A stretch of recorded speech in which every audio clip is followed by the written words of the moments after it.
Henry's Pirate Surprise.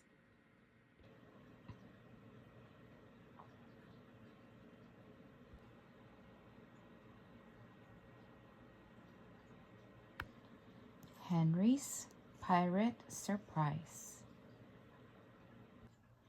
Henry's Uncle Richard was a toy maker and lived above his shop. Henry loved to visit because his uncle would always surprise him with new toys. Then he would ask Henry to play with them over the weekend. "You are my chief toy tester," his uncle would say. "It's a very important job." This time, his uncle had a special surprise for him.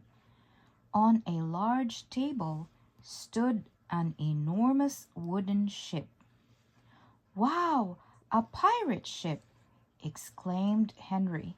"It's amazing!" "This is the Stinking Rose, the finest pirate galleon to sail the 7 seas.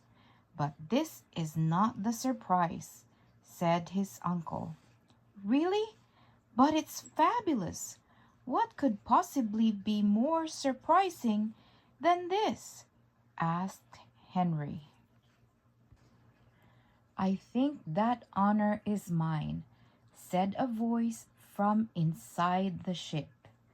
"The ship can talk?" Henry's mouth fell wide open. "The ship doesn't talk," his uncle started to explain. But then a door opened on the deck and a tiny pirate captain walked into view, took off his hat, bowed to Henry, and said, "Captain Eightpiece at your service." Henry couldn't believe his eyes. "This is the best toy you have ever made, Uncle Richard." "Henry, Captain Eightpiece is real, and so is the rest of his crew," Uncle Richard whispered. "Absolutely!" cried Captain Eightpiece. "My crew and I have been looking for a good ship. Fortunately, we came to your uncle's shop and found this wonderful vessel. We sail tomorrow." "But you can't be real. You're only 6 inches high," exclaimed Henry. 6.5, actually. Captain Eightpiece stood tall. "Well, if I'm not real, then you won't be able to feel this, will ya?" He took out his cutlass, marched over to Henry, and poked him in the hand. "Ouch!" shouted Henry. "He did that to me too," smiled Henry's uncle. "Then he paid me for the ship with gold coins. We're going to help Captain Eightpiece and his crew launch the ship tomorrow." "Let me introduce you to my crew, dear boy," said the captain. "Men, on deck now!" he roared, and 4 tiny men appeared on the deck of the ship. "This is Barney Call, the first mate. He is second in command. And Limpy Pitt, the boatswain. He makes sure all the crew members do their jobs properly. Periwinkle is the second mate and is in charge of navigation. And finally, Razor Clam, the helmsman. He mans the helm, which means he steers the ship." Captain Eightpiece looked up at Henry. "We could do with a cabin boy, but unfortunately you're a bit, Well, big. However, we've got lots of jobs to do. If you want to help, that'd be nice. So Henry scrubbed the deck with a toothbrush. He stacked marbles that could be fired in the cannon. He put the pirate flag on the top of the mast. And he filled matchboxes with flour, cereal, and other foods to get ready for the long journey. Henry stayed with the pirate crew until bedtime. The crew told him about their adventures of sailing the high seas, battling scary monsters, and finding treasure. He could have listened to them all night.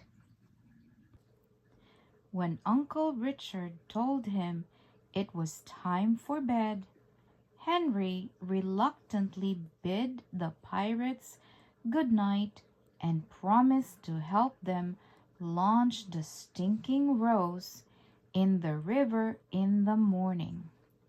Then he went up to bed and was asleep in minutes.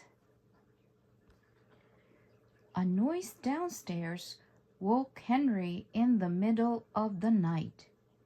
He heard a door squeak and then the sound of muffled voices. Somebody was breaking into the toy shop. Henry crept out of bed and tiptoed out of his room and across the corridor to his uncle's room. Then a voice from downstairs drifted up to Henry. "Blimey, Dave, look at that pirate ship. That'd fetch a pretty penny. Let's just steal that and get out of here quickly." Henry knew he needed to scare the burglars away. He was desperately trying to think of a plan when he felt something run up his pajama pant leg and along his arm, and then he heard a voice whisper in his ear. "Trying to figure out how to catch the burglars, are you? Good man." Captain Eightpiece swung from Henry's ear onto his nose and looked him in the eyes. "Limpy, Barney, and Perry are hiding in the ship, ready to surprise them. Razor's underneath the table, up to no good, I'd imagine." "What's your plan?" whispered Henry. "We're pirates, my boy. We'll fight them." And with that, Captain Eightpiece jumped off Henry's nose and ran down his arm, then onto the floor, where he disappeared into the darkness. The two burglars were now struggling with the stinking Rose. "Help me lift the ship up," wheezed the shorter one. The larger thief bent over the ship. "Ouch! Something bit my hand." "Shh, you big baby," the smaller burglar scoffed. "Put your back into it." "Oh, something bit me too. Ouch! And again." Henry tried not to laugh. The crew was poking the burglars' hands with swords. Then Henry heard the buzzing of an engine. He looked up and saw a remote control helicopter.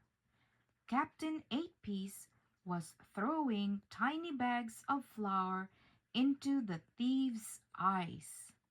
"Stop, you scoundrels!" Captain Eightpiece shouted. "Quick, run! Let's get out of here!" cried the thieves. But when the burglars tried to run, they tripped. Razor had tied their shoelaces together. "Yahoo! Henry, wake your uncle and call the police!" called Captain Eightpiece, jumping onto the larger burglar. Razor jumped onto the shorter one's chin and threatened him with his cutlass.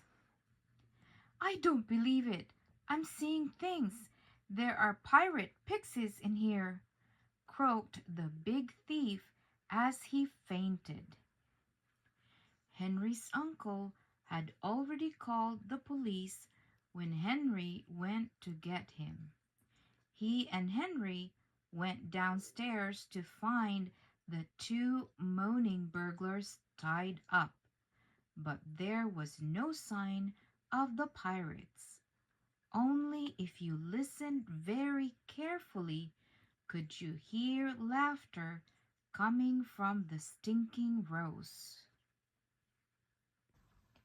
The police arrived and took the burglars away. They congratulated Henry and his uncle for catching the two men and told them that there would be a reward. The police asked if they knew why the burglars kept talking about 6-inch tall pirates, but Henry and Uncle Richard pretended not to know. The next morning, Henry and Uncle Richard carried the stinking rose to the river and helped Captain Eightpiece launch the ship. It floated perfectly. Captain Eightpiece thanked Henry and Uncle Richard for the ship. "That was lots of fun last night, Henry. If you ever grow smaller, you can definitely be my cabin boy." With a tip of his hat and a graceful bow, Captain Eightpiece jumped onto the stinking rose, and he and his crew sailed off toward the seven seas and new adventures. The end.